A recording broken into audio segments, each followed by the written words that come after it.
Welcome, here I've got ARCHOS Core 57S and I'm gonna show you how to turn on and off the timestamp watermark in the camera app at this device. So at first we have to tap on the camera button to open it. And for now we are in the standard photo mode. From here let's go to the left corner.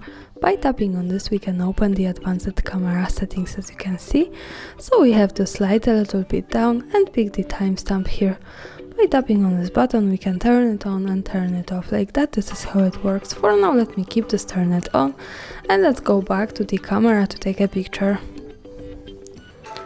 Now let's move here to the left corner at the bottom. When we tap on this we go through to the gallery. And here we have to pick the last one picture I've taken, so this one.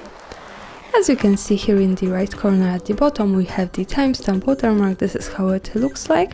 And of course when we don't need this we go back to the camera, to the settings in the left corner, and now we have to pick the timestamp once again here. So for now this is turned off. When we take another picture this watermark should be not visible at it.